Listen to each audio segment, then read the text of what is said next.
सात संगत जी, प्यार से कहिए धन निरंकार जी। सात संगत जी, मैं आशा करूंगा कि आपके जीवन में खुशियां रहे।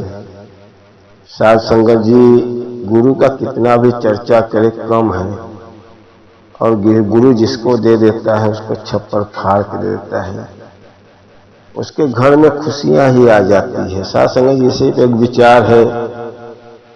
एक बार गुरु अपने दो शिष्य के साथ में चल दिए। रास्ते में जाते जाते शाम आ गया। शाम हो गया तो उनको याद आया कि इसी पास में मेरा एक सत्संगी रहता है, मेरे सत्संग में आता है। उसके पास जाने लगे। वो सत्संगी गुरु जी को देख के बड़ा खुशी हुआ। झोपड़े का घर था। गुरु को पास में बुलाया, झोपड़े के घर में ले गया, उनका बड़ा सेवा किया। गुरु सब देख रहे हैं, झोपड़े का घर है, दोनों पति पत्नी रहते हैं, मेरा गुजारा इसमें कैसे करेगा ये। लेकिन वो नहीं जाने दिया। बोला, गुरु आपको रात रुकना पड़ेगा, आप रात रहो, कल सुबह चले जाना। बड़ा आदर भाव से खाना बनवाया, खाना अच्छा अच्छा दिया खाने को। खाने के बाद घर के अंदर ही बिस्तरा लगा दिया। गुरु अपने शिष्य के साथ में अंदर सो गए। वो अपने पत्नी को लेके बाहर, बोला लेके आओ चद्दर, बाहर सो जाते हैं।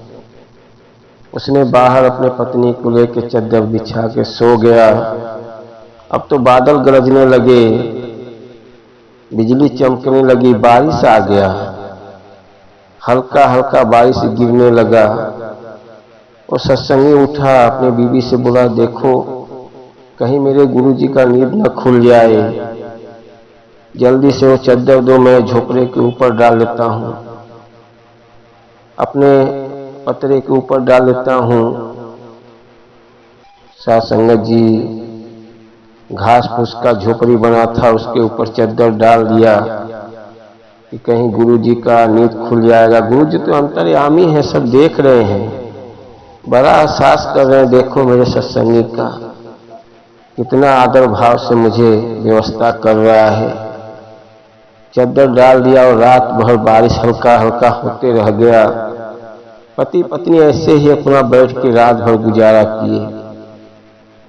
सुबह सुबह बारिश निकल गया, बादल हट गया, सूरज निकल गया, धूप आ गई। पत्नी पत्नी का भाव देख के गुरु को बड़ा एहसास हुआ।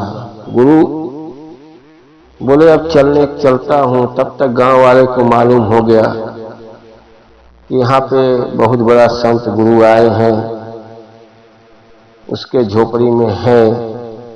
सभी लोग आसपास के आ गए उनका दर्शन करने के लिए। गुरु ने सबको दर्शन दिया और चलने लगे तो सत्संगी से बोले कि एक मैं आपका काम करना चाहता हूं, मैं तुम्हारा झोपड़ी जला देता हूं, कुछ कीमती सामान है तो निकाल लो। सत्संगी बोला, गुरु आपकी मर्जी, देने वाले आप ही, लेने वाली आप ही, ये तो सब आपका ही है, आप जला दो, जो करना है कर दो। कहीं कोई कीमती सामान हो तो निकाल लो। कहीं क्या कीमती सामान है? अरे वहीं बर्तन, खाना पीना बनाना रहना, क्या मैं निकालूं? जब दिया हुआ आपका ही है तो मैं उसमें से क्या निकालूं? कहीं मैं जला रहा हूं, आप निकाल लो। सत्संगी मुस्कुराते बोला, गुरु मैं कुछ नहीं निकाल सकता, सब देने वाला आप हैं। सभी गांव वाले हंसने लगे कि देखो ऐसा गुरु जिसको रात भर सुलाया, अपने पानी में सोया, बारिश में सोया, आज वहीं उनका झोपड़ी जलाने की बात कर रहा है। सब गांव वाले हंस रहे हैं कि देखो ये बेवकूफ व्यक्ति को, कि जिसने गुरु का सम्मान किया वहीं गुरु इसका झोपड़ी जला रहे हैं। सब हंस रहे हैं। गुरु ने शिष्य को आदेश दिया कि झोपड़ी को जला दो। झोपड़ी जल गई। गुरु वहां से सत्संगी को आशीर्वाद दे के निकल गए। गुरु को सब मालूम था। झोपड़ी जलने के बाद बड़ा खुश हुआ, सत्संगी बड़ा खुश हुआ कि गुरु जो भी करता है उनका रजामंदी में होता है। सत्संगी सभी जो राख हो गए थे और राख को साफ करने लगा। यहां से इसको नदी में बहा देते हैं, कहीं कचरे में डाल देते हैं। जब राख साफ कर रहा है तो देख रहा है एक छोटा सा गोनी के अंदर कुछ बंधा हुआ है। जब वो गोनी खोला तो देख रहा है उसमें सोने का सिक्का है। सोने का सिक्का पाया, बोला गुरुजी मेरा झोपड़ी जला दिया, मुझे सोने का सिक्का दे दिए। सोने का सिक्का पाया और उसी को बेच के अपना घर अच्छा सा बनाया। गुरु को सब मालूम लगता है। जो गुरु की रजामंदी में चलता है, गुरु के वचनों पे चलता है, गुरु उसका जीवन बदल देते हैं। लेकिन विश्वास रहे, गुरु कह दिया है कि आपको जंगल में जाके सेवा करने, तो ऐसे ऐसे लोग हैं जो जंगल में चले जाते हैं। गुरु ने बोल दिया इस रास्ते पे आपको सेवा करना है। गुरु दूसरे रास्ते से आता है लेकिन गुरसिक नहीं हटता है, क्योंकि गुरु का आदेश है। गुरु ने बोल दिया शिष्य को कि चलो सत्संग करना है, कहीं चलना है। बोला गुरुजी कैसे जाऊंगा, मेरी दूध की दुकान है, दूध कैसे बिकेगा। आज मैंने दूध ज्यादा मंगा लिया हूं, दूध खराब हो जाएगा। कि कोई बात नहीं है, दूध को दही बना दो। गुरु ने बोल दिया दही बना दो। गुरु ने का आदेश मान लिया, दही बन सब में डाल दिया दही बनने के लिए, थोड़ा थोड़ा जलवन, और चला गया गुरु के साथ में। जब सुबह आता है तो सब दही बन गया है। लगा सबको दही दही करके बेचना, कमाई दुगना हो गई। अब तो दूध के नाम से नहीं दही के नाम से जानने लगा, दही वाला। लोग दूर दूर से आते थे, प्रसिद्ध था दही वाला, दही वाला। साथ संगत जी ऐसे ऐसे लोग हैं जो गुरु का आदेश आ जाता है उस पर अपने आप को निछावर करते हैं, गुरु उसका 10 गुना कर देता है। साथ संगत जी दास तो यही कहेगा कि अपने को जब सदगुरु मिल गया है उनके वचनों पे चलो।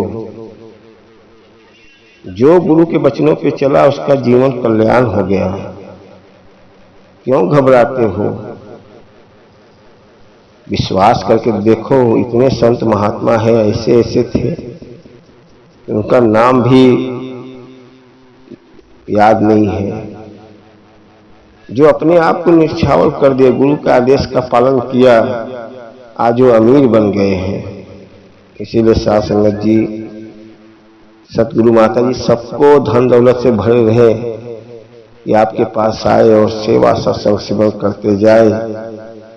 शिकवा शिकायत किसी का करके कोई मतलब, जो निंदा चुगली करता है, गुरु ने उसके झोपड़े को महल बना दिया। जो निंदा चुगली हंस रहे थे, गुरु क्या नहीं कर सकता है? गुरु सब कर सकता है, 3 लोक का मालिक है। गुरु 3 लोक का मालिक है, चाहेगा तो आपकी किस्मत बदल देता है। इसीलिए साथ संगत जी हमेशा गुरु के वचनों पे चलो, गुरु आपके जीवन का कल्याण कर देगा। आओ साथ संगत जी, दास से कोई गलती क्षमा करना, और वीडियो अच्छा लगे तो लाइक सब्सक्राइब कर दो, और प्यार से कहिए धन निरंकार जी।